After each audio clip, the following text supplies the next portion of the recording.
Hi, this is T with T Quilts, and I'm here to do a haul for my Gammill Vision 2.0 of various things that I've already purchased for my Gammill. And I think in my previous videos I forgot to mention that today is Monday, January 11th, and the machine actually arrived on January 7th. So on January 8th, I quilted a quilt, and then on January 9th, I quilted a quilt. So I just want to show you what I've been experimenting with, and let's get started with the haul. Okay.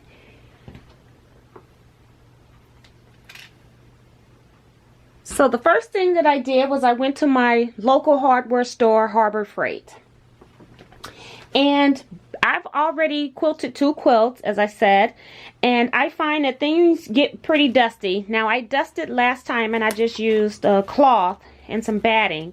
But while I was in Harbor Freight, I saw this duster set. Has 2 dusters, little small handheld one and then one giant one, and I thought that that would be really cool to clean my actual table off, to get rid of the extra threads and things like that. And I think it was $7.99. I've been watching a lot of YouTube videos, and I found some of the people were using magnetic holders that are normally used to hold your tools, like your hammer, screwdriver, nails, while you're working on projects. And they've been using this so that they can float the bottom end of their top on the rails, and then these actually will stick to your railing system. So I'll see if I can get this one out. This will actually stick up on the rail, and you have your top. And so that's what you do with that. So I actually have 3 of these, and it's stuck over there. I have no strength to reach across this table and get that. But that again was at Harbor Freight, and it was $4 in the clearance bin. So I actually bought 3, so that was $12. And I will tell you that I've seen magnetic tool holders at Home Depot, and they're $19.99, and they're shorter than those. So I would be careful of where you buy them from and for what price you're paying. From Amazon, I ordered a screen protector for my Samsung tablet. This package actually came with 2 in the pack, and so I still have 1 that I can put on later.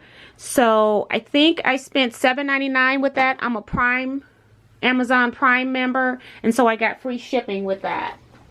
It's a multi-purpose platform to go on the machine, and you actually use this with the rulers. Although I got the sample ruler from Gammill, I didn't have anything that I could use it on. So I actually went to Linda's Electric Quilters and purchased that from her. And in addition, they sent this price list with talking about the batting prices per roll for wholesale and retail, and then they talk about package batting and batting by the case. Some other things I got from Linda is I've seen videos where they're marking straight lines on the quilt so that you can eyeball where you want to go on. I think I would really like to use that in borders so that I'm more accurate on where I'm putting things. So I've got 1 that's 2 inches and 1 that's 3 inches. And then it also has some designs up here telling you what you can do with the lines. So you don't have to mark the actual quilting. You just pounce on the lines, and then you use the lines as a guide to do your quilting, so it's spaced a little more evenly. So this is for free motion quilting. In addition to that, I also purchased the book that go with the stencils, and it's by Pam Clark, Straight Line Design with Lines by Pam Clark. Used with stencils, and she's got the stencil numbers you can use it with, but basically any straight line stencils you can use this book with. The stencils I think were $9 or $10, and the book may have been $10 as well. From Linda's Quilters, I also ordered their pattern guides for their pantos, and they sent me these 2 stacks. They have one that's called Patterns Geometrics. Well, it just says patterns because it does change inside on what the categories are. So they sent me all of those and then sent me the latest patterns, and I paid $2 for them to print this and send it to me. And I didn't mind that. It just keeps me from having to look online, and I plan to put these into a book that I can show customers. If they're interested in that, then I can order it if I don't have it. I also know that I want to do straight lines, and the applique ruler that I have did not have any line markings on it, so I actually purchased one from Linda Taylor. It's actually her brand, and it's 12 inches by 4 inches. And then and I don't know, because I haven't done this technique yet, if I wanted the ruler narrower or longer, so I actually bought one that's a 2-inch ruler as well. So I'll just decide which one I like. I can't remember what these rulers cost, but I'm just going to estimate that they were around $15. Then the last item that I got from Linda was this pure bristle paintbrush for cleaning out my bobbin race and my thread guide from Lint. And I just wanted to try it out because I've had different brushes and the bristles come off. I just wanted to see if it was any different. It was probably $2 for the brush, so I just added it in since I was already online ordering.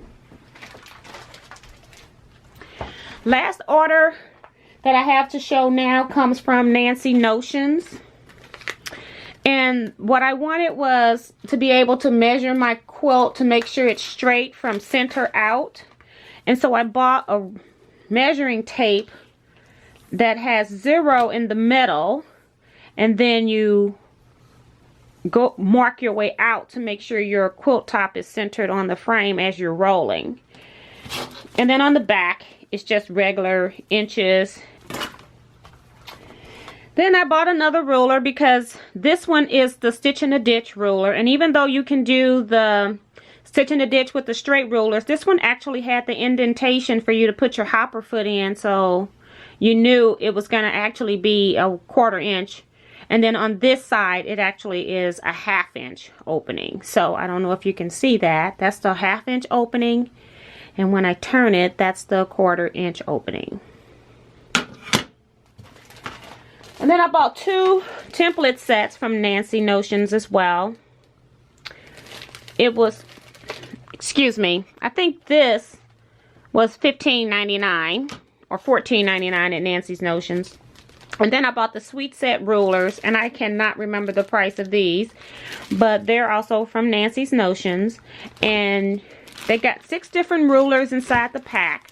I got squares and circles, and I will just open one because they're both basically the same thing, but you can go stitch around the outside of the ruler, or you can put your hopper foot into the guide. I don't know if you can see that this right here is open, and then you can stitch around the inside. So even though I've got 6 rulers, I actually got 12 different measurements that I can use on each of the sets.